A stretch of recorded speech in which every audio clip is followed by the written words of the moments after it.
Então, nessa ação penal 506, 31, 30 e 17, continuidade de depoimento do senhor Glauco Costa Marques. Senhor Glauco, eu tenho que indagar isso, então o senhor não ficou sabendo de nenhum pagamento por fora, né? Não. O senhor chegou a negociar preço com os vendedores de imóvel? Com os Baldassari, sei lá. Os vendedores do bem. Não, quando eu tive esse encontro que o Roberto Teixeira me apresentou, eu estudei o assunto e falei que eu ia ficar, a Edna, nós tivemos uma reunião e a Edna estava presente. E aí a comissão dela seria 6%, mas eu sei que ficou estabelecido esses 480. Tá. Que eu deveria pagar se eu... Tá. Mas o senhor negociou o preço do imóvel dos vendedores? O senhor estava comprando um imóvel. Os vendedores tinham um imóvel e eles provavelmente fizeram alguma proposta de preço. O senhor negociou com eles? Não, o Roberto Teixeira que acertou tudo com ele. E me apresentou, olha, vai ficar em tanto, você vai fazer o contrato, portanto, é esse contrato que eu assinei. Já fui lá porque achei que Mas o senhor nunca tentou nem negociar o preço do imóvel?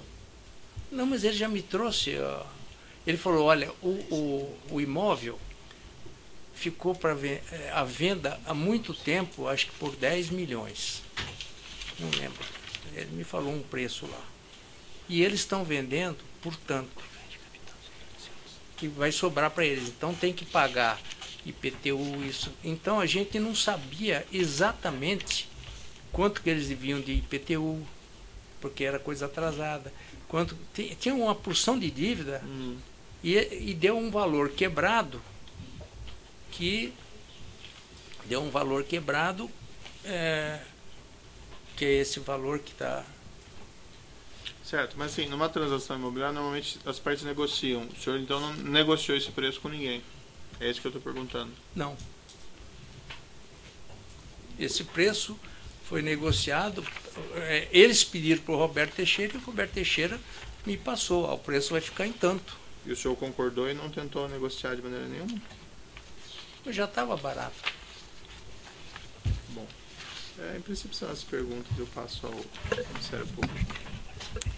Obrigada, excelência. Eu queria fazer um adendo. Uhum.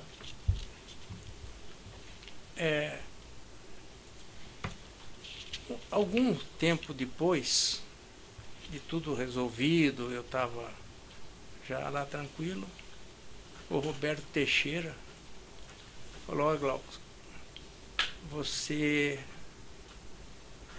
podia devolver esse lucro que você teve para o Instituto Lula. O Instituto, eles não chamavam Instituto na época, né? Hoje que ele deu um nome lá, museu, qualquer coisa assim, na época. E aí eu fiquei revoltado, né, com o negócio. Eu faço um negócio. Aí fui falar com o Zé Carlos. Zé Carlos, eles estão pedindo para eu devolver esse dinheiro. Não tem cabimento. Aí eu paguei imposto, tudo. E você me falou que era para conversar com o Roberto Teixeira, que ele tinha um bom negócio. Mas que bom negócio? Eu arrisco meu dinheiro, porque se não desse certo eu tinha que pagar. Se não desse certo esse flip, né? Como é que é? Não vou fazer isso não. Ele falou, não, Glauco, eu não posso me indispor com esse pessoal. Faz isso por mim. Eu falei, mas eu já gastei. Eu posso até fazer isso por você, devolver, mas eu não vou devolver os 800 mil, porque eu paguei 120 mil de imposto e tive algumas despesas e viagem para vir, e umas coisas assim. Eu falei, olha, eu posso até devolver, mas eu vou devolver 650, que é os 120 mais algumas despesas. E aí eu estava preparando para devolver e o Roberto Teixeira falou, olha, vai um carro pegar esse dinheiro aí. Eu falei, mas como? você vai prepara aí que essa devolução tem que ser em dinheiro.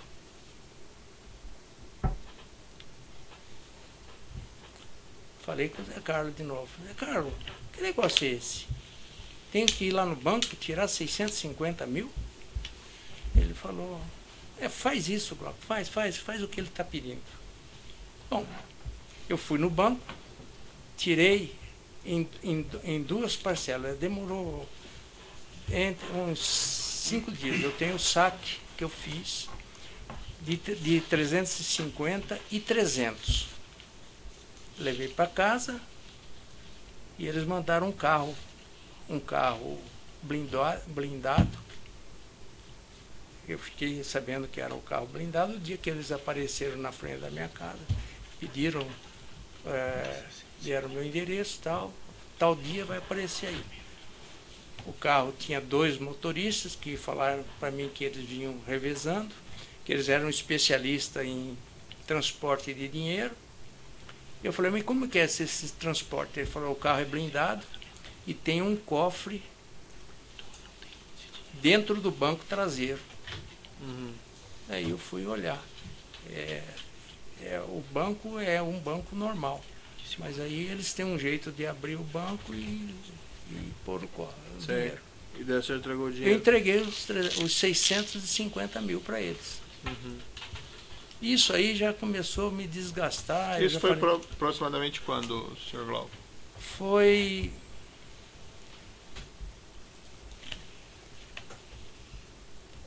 em torno de abril. Eu recebi em dezembro. Eu não lembro exatamente. Eu posso. Sim. Mas foi abril, maio. Entre começo de abril e fim de maio. Acredito que seja, mas é mais ou menos isso aí. Tá bom. Ministério Público. Já iniciando em relação a essa última questão, então quem lhe pediu que entregasse 650 mil? Não, 800 eles pediram, né? Sim, 800. O Roberto Teixeira com o conhecimento de José Carlos. E o senhor disse que sacou de uma conta? Saquei da conta. De que conta bancária? Foi do... Na época era Unibanco, né? Eu fiz 2 saques. Um de 350 e um de 300. Em que datas? Mais ou menos abril de 2012, né? Eu recebi esse dinheiro. Dá licença. Sim.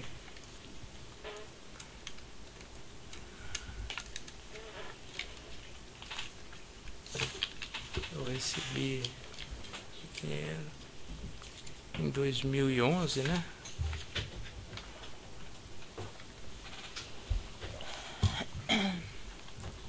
Eu me perdi aqui, sabe? Aproximadamente. Foi 5 meses, 4, 5 meses depois que eu recebi os 800. Nessa instituição bancária, o senhor tem Eu tem tenho mais a minha de uma conta conta bancária, uma única? Não, eu posso verificar e informar a senhora. Eu tenho os saques. Certo. E o senhor, Foi no Unibanco. E esse dinheiro foi entregue, e depois o que houve em relação a esse valor? Quais foram as conversas havidas depois dessa entrega? Eu entreguei, eles falaram tudo bem, e ficou isso aí. O senhor alguma vez foi nesse imóvel da rua Berbeck Brandão? Eu fui por fora, eu não entrei, porque eu estava comprando um prédio deteriorado, o senhor entendeu? Então eu olhei lá fora, vi que ele era, e eles até me informaram, olha, tem 2 escadas rolantes, porque esse prédio foi um shoppingzinho, mas está tudo enferrujado, então você está comprando uma coisa que precisa, se alguém se instalar lá, precisa ser reformado. E o senhor, seu primo, José Carlos Bonlai, ele lhe fez alguma referência sobre um contrato de opção de compra que ele teria celebrado com a ASA, que esse documento... Não, nunca me falou que nada. está Agora deixa eu ver o evento aqui. Eu fiquei sabendo pela imprensa Certo. quando Está nos autos. aprenderam isso lá Certo. no apartamento. Ele nunca me falou, só me falou que tinha um negócio bom e tal, que era para eu conversar com o Roberto Teixeira. E o senhor sabia que esse imóvel tinha restrições de exploração comercial em razão de zoneamento e que isso pode interferir na possibilidade de ganhos e lucros com uma operação desse tipo? Não, eu sabia que a região tem certas limitações. Como tudo em São Paulo, a gente tem que saber a região que está comprando o imóvel para saber o que pode fazer o zoneamento, né? Mas era um prédio barato que servia para muita coisa e que eu podia vender ele barato com lucro. Esse foi o meu foco. E a negociação com a DAG levou quanto tempo para ela, desde que ela surgiu e foi apresentada ao senhor como sendo a compradora? A quem o senhor ia ceder os direitos? Olha, o Roberto Teixeira foi... Eu tenho que olhar, porque o Roberto Teixeira foi encaminhando. Um mês antes de terminar, de resolver os problemas jurídicos que a ASA tinha, é que ele me falou. Então, e eu falei que eu ia começar a procurar comprador, ele falou que já tinha um comprador. Então foi mais ou menos um mês antes de resolver tudo, que eu acho que é um mês e meio antes de eu fazer essa autorização para a ASA vender direto para ele. E com relação a essa negociação de valor adicional de pagamento à corretora Edna, eu acabei ficando sem compreender este valor por fora ou adicional àqueles 408 mil previstos. O senhor teve conhecimento? 480, eles mandaram para mim, quando o Roberto Teixeira mandou para mim o pagamento que a DAG fez para provar que estava tudo pago, ele mandou cópia de todos os pagamentos. E nesse pagamento estava o da Edna Teixeira, 480 mil. O valor adicional o senhor não teve conhecimento? Não, isso não fui eu que negociei. E com relação a conhecimento sobre participação da empresa Odebrecht nesta compra, o senhor não teve conhecimento? Não, nunca. Eu nunca ia saber que a DAG tinha relacionamento com a Odebrecht. Roberto Teixeira não lhe referiu? Como? Roberto Teixeira não lhe referiu não. a propósito da DAG? Não. Ele não me falou nada disso. Falou que tinha a DAG, eu nem conheci, nem nada. Ele fez a negociação e me apresentou. Foi só isso. Com relação ao contrato de locação, agora já referindo-me ao apartamento... Sei. Esse apartamento, o senhor mantém contrato de locação desse apartamento? Não, estou recebendo o aluguel. O instrumento de locação... Sei. Ele tem data de 1º de fevereiro de 2011. Esse contrato foi renovado? Ele tinha prazo? Não, ele foi renovado? Não foi renovado porque o Roberto Teixeira me falou que isso aí é renovável automaticamente. E os contratos de aluguel que eu conheço também são assim. Eu mesmo alugava há muitos anos atrás e eu não renovava. O inquilino ficava válido.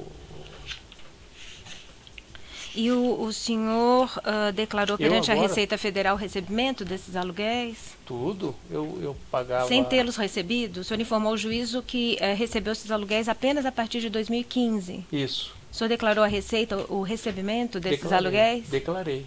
Era uma declaração falsa, portanto? É uma declaração falsa a Receita Federal que foi feita? Mas acontece o seguinte, eu tinha um contrato de aluguel. Como é que eu ia fazer? Se eu não declarasse, entendeu? Eu declarei que eu recebi os aluguéis, mas eu não recebi. Mas eu tinha perspectiva de receber. O senhor comprou esse apartamento para investimento? Não, senhora. Eu comprei o apartamento a pedido do José Carlos. Ele ia me pagar o apartamento e não me pagou. Já entendeu? E com relação àquela questão que o senhor referiu, que o senhor foi procurado no hospital, o senhor poderia esclarecer? Eu não compreendi bem. Quando o senhor foi procurado, o senhor estava hospitalizado? Eu estava. Foi procurado por Roberto Teixeira para lhe informar que passaria a pagar o aluguel? É. Esse foi o motivo da visita dele? Foi. Ele foi visitá-lo no hospital para informar que o aluguel não pago durante Isso, 5 foi. anos passaria a ser pago? Passaria a ser pago.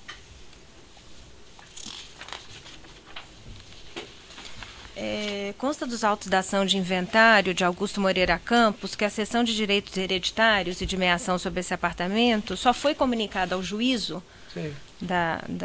onde corria a ação de inventário, em 1 de julho de 2016. Esse documento está no evento 76 ou 68. Por que a cessão de direitos sobre esse apartamento só foi comunicada 5 anos e 9 meses mais tarde do ano em que o senhor... Olha, isso eu nem tinha conhecimento disso, porque o Roberto Teixeira que estava tratando disso. Mas o senhor não se preocupou com relação a isso? Não está concretizada a propriedade do senhor sobre esse imóvel? Eu perguntei para o Roberto Teixeira o seguinte, por que ainda... Porque o juiz autorizou a sair no meu nome, o apartamento. Aí eu perguntei para o Roberto Teixeira, Roberto, por que ainda não está matriculado, não levou ao cartório de registro? Ele falou, Glauco, por quê? Primeiro ele falou, olha, eu vou saber do pessoal. Aí ele me informou. O espólio, os herdeiros não pagaram o imposto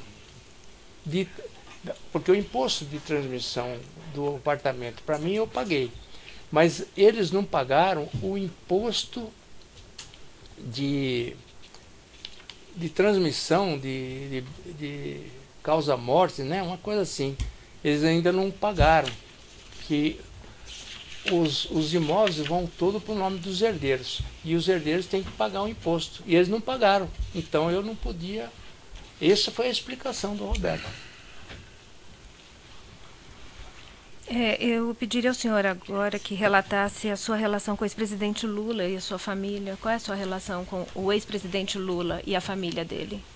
Olha, com o ex-presidente, eu conheci em 2002, quando ele foi na fazenda do José Carlos, fazer um programa de televisão para propaganda eleitoral. Então eu tive lá, conheci o Lula.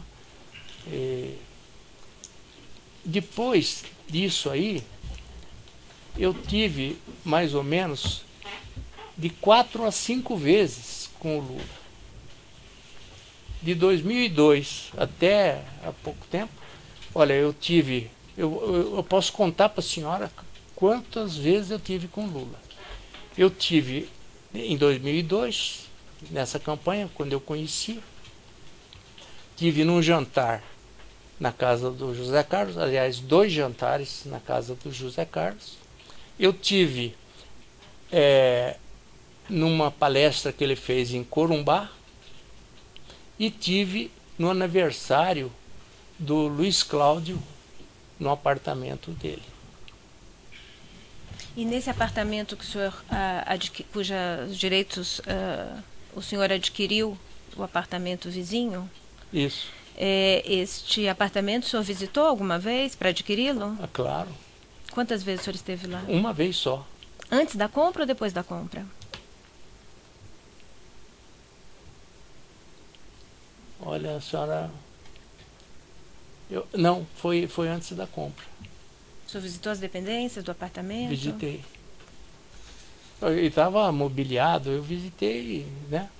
Em que mês foi isso? Não posso falar para a senhora. Eu comprei esse apartamento em agosto. Foi na época Porque o José Carlos, que frequentava, me falou, Glauco, tá daquele jeito que você viu no aniversário, você não entendeu? E aí, eu não me lembro. Não me lembro quando. Certo. O senhor foi sócio e controlador da empresa Billmaker 600, constituída em janeiro de 2009? Sim, senhora. Os atos constitutivos estão no evento 1, anexo 277. Ela tem... Não, estou só referindo aos demais a localização desse documento relativo à sua empresa no processo.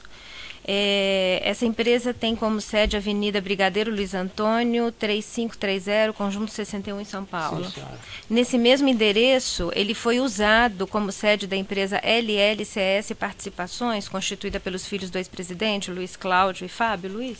Foi usado. O José Carlos me falou, o Luiz Cláudio vai entrar numa concorrência e ele precisa abrir uma firma e precisa de um endereço.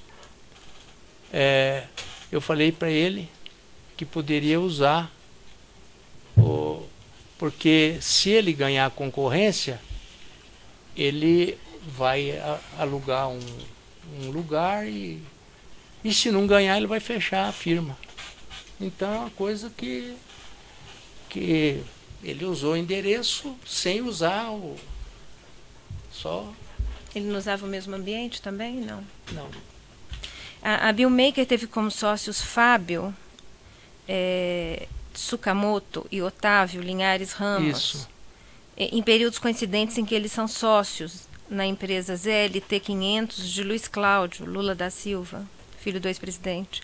Qual era o relacionamento entre o senhor, Fábio, Otávio e Luiz Cláudio? Olha, o Fábio Tsukamoto e o Otávio, eles eram sócios da Billmaker. Eu vou contar para a senhora. O Zé Carlos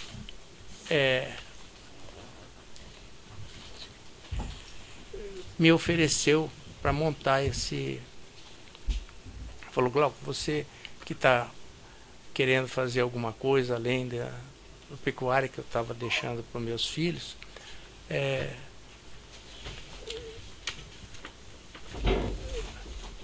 você podia abrir um escritório lá e eu te ajudo e abrimos um escritório. Para administrar e prospectar negócio, importação da China, essas coisas que eu estava com isso na cabeça. Então eu tinha 25% disso aí. E o Fábio Tsukamoto e o Otávio Linhares Ramos, ele tinha cada um 37,5%. Né? Então abrimos essa firma assim. O Zé Carlos que me apresentou os sócios. Esses sócios foram colegas desde o primário do Luiz Cláudio. Eram colegas. Bom, aí abri a firma, eu fiquei com 25 e eles com 75. Mais ou menos 8 meses depois, o Zé Carlos me pediu, eu falei, Glaucus, você podia ficar com os 70% deles e os sócios ficariam com 2,5% cada um. Bom, aí, concomitantemente, na hora que eu fiz a alteração de contrato, fiquei com os 70%. Me aparece o Zé Carlos falou, olha, Glaucus, vamos fazer um contrato cedendo 70%, esse 70% que eu estava com 95%, vamos ceder para o Luiz Cláudio. Isso, na realidade, para o Luiz Cláudio. Foi aquele contrato. Aí eu fiz um contrato de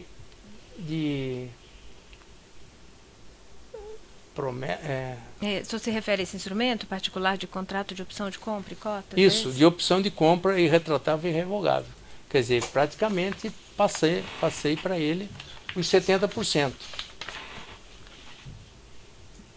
Em novembro de 2009? É. Mas eu não sei se eu entendi assim, desculpe a interferência. O senhor recebeu algum dinheiro por isso? Colocou algum dinheiro na empresa e tirou algum dinheiro da empresa? Ou recebeu algum dinheiro nas transferências de cotas? Não. Não recebi. Não? Não.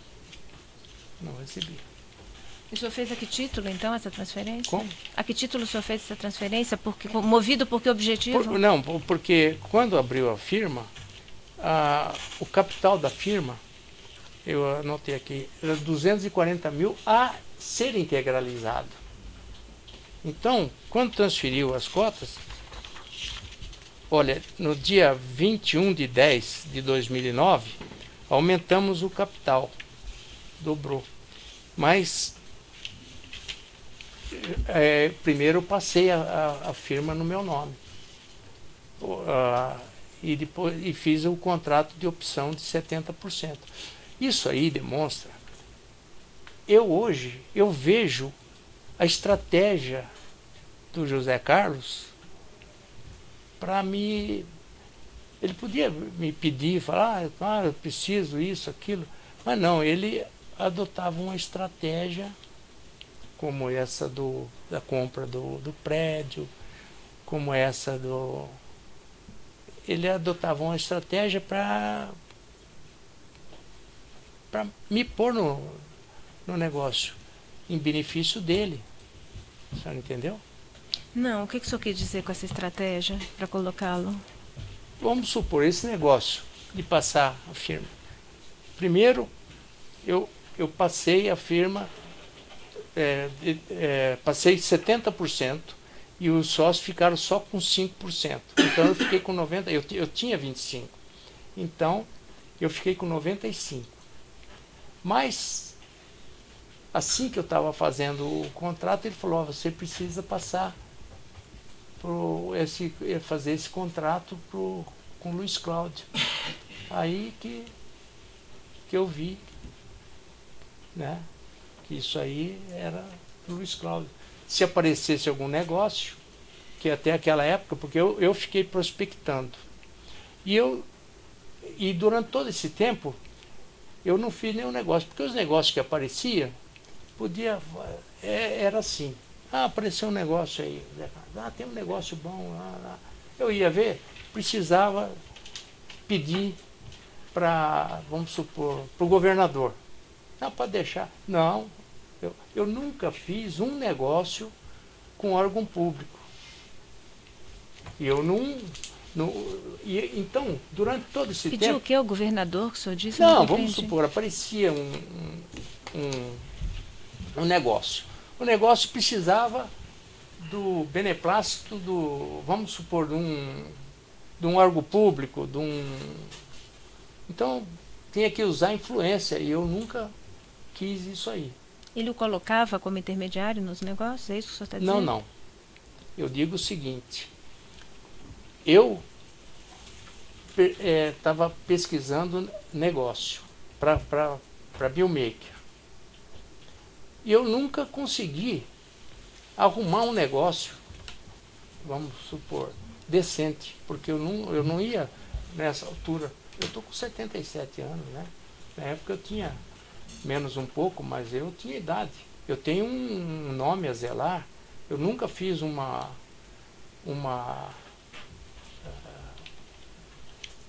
e não foi falta de oportunidade, mas eu nunca fiz nada errado.